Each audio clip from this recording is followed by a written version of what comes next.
the top 3 rookies on the Rookie of the Year race. No surprise there. I think we already said it. Victor Wembanyama and Chet Holmgren are the 2 favorites to win Rookie of the Year. Scoot Henderson, he has struggled. Brandon Miller, he kind of started off hot. I think he's teetered off a little bit. Anthony Black, another lottery pick. He's starting to come into his own. But now that Markelle Fultz is back from injury, I don't know how many more minutes he'll be getting.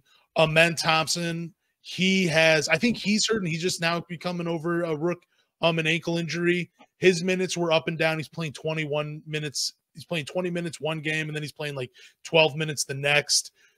The only thing that's a little disappointing is that Ausar Thompson is having a really good rookie year, and it's going to be overshadowed by the battle of Victor Wembanyama and Chet Holmgren, man. We're going to look back a few years later and be like, why did Ausar Thompson, he had a rookie year that's so underrated, but it's just because of the 2 giants that were ahead of him. And yeah, it's a little disappointing for me.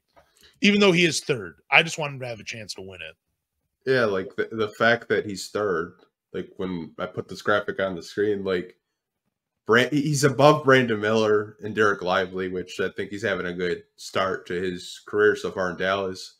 But I mean, he's grabbing more rebounds than both Chet and Victor Wembanyama.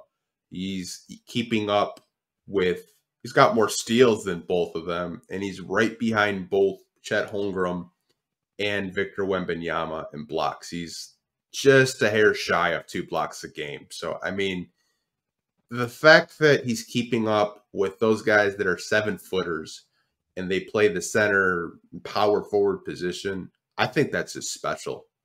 It is. Who do you think wins between Victor Wembanyama and Chet Holmgren? I'm going to give it to Chet because I think OKC is going to win more games. And I've told you before, this is a winning award. The media looks at it as a winning award. They always have, which I don't agree with. I think it should go to the best rookie, but I think OKC is going to be in a position where they're going to win more games. Victor Wembanyama has looked great. Don't get me wrong. But I think Chet is just going to win it really slightly. I think Victor and him will be up there with those first place votes.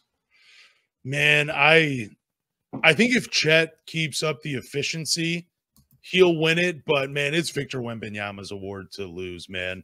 I cannot imagine him coming into the NBA with all the hype he has and not winning Rookie of the Year.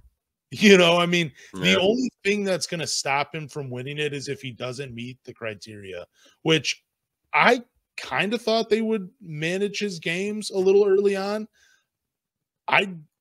But they're playing him in every game, and they're letting him just do his thing, and he's all over Twitter with the highlights, dude. He is such an impressive player.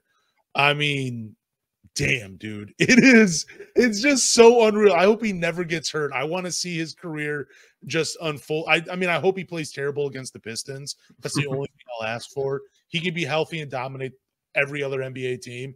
Just don't dominate the Pistons, please. But, yeah, I think it's his award to lose.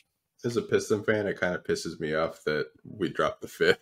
It just does. As I'm just watching this guy, I'm like, man, why? Why did we have to drop the 5th? But happy for him, man. He's balling out in San Antonio. I mean, you know, everyone says, hey, that was the script. San Antonio had to have their next, big man for the next 20 years. Yeah, and that's why the NBA lottery was rigged for the San Antonio Spurs to win it.